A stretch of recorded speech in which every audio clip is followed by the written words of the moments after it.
Doa yang dewasa tidak hanya meminta Allah mengubah keadaan. Doa yang dewasa juga meminta Allah mengubah kita di tengah keadaan. Kalau Allah berdiam di tengah dan di dalam umatnya, maka kehidupan batin kita bukan sesuatu yang sepele. Karena di sana itu ada Roh Kudus yang sedang bekerja membentuk kita.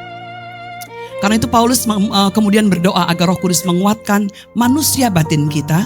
Karena Allah bukan hanya ingin membentuk apa yang tampak dari luar, tetapi juga memperbaharui kehidupan batin kita. Tempat rohnya bekerja, sehingga Kristus semakin berdiam serta memerintah dalam hati kita. Ia berdoa agar Allah menurut kekayaan kemuliaannya menguatkan mereka oleh Roh Kudus di dalam batin. Karena ukuran doa Paulus bukanlah pada besarnya masalah, melainkan pada besarnya Allah. Inilah kasih Kristus yang paling nyata. Seluruh Injil membawa kita kepada salib. Kristus menyerahkan dirinya bagi kita.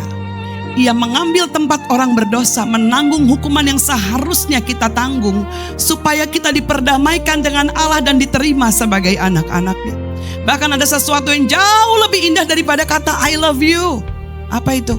Aku memberikan diriku bagimu.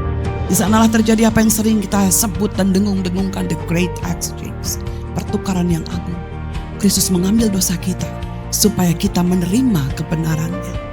Ia memikul hukuman yang seharusnya kita tanggung supaya kita menerima damai sejahtera dengan Allah. Ia menjadi terkutuk bagi kita supaya kita menerima berkat sebagai anak-anak Allah. Dari sanalah kita mulai melihat betapa besar kasih-Nya. Dan sepanjang hidup Roh Kudus terus membawa kita menyelam semakin dalam ke dalam kasih Kristus. Kasih yang tidak pernah habis. Salib bukanlah akhir dari pengenalan kita akan Kristus. Salib adalah awalnya. Sebab orang yang sungguh-sungguh mengenal kasih Kristus akan memiliki identitas yang kokoh, hati yang dipulihkan, dan kasih yang sanggup mengasihi orang lain. Ini menunjukkan bahwa kepenuhan hidup di dalam Allah tidak berarti hidup tanpa masalah. Kepenuhan itu adalah hidup yang semakin dipenuhi oleh Allah, bahkan di tengah keadaan yang sulit. Hari demi hari, Roh Kudus terus membentuk kita. Hari demi hari, Kristus semakin memerintah hati kita. Hari demi hari kita semakin mengenal kasih-Nya. Dan hari demi hari kita hidup semakin menyerupai Kristus.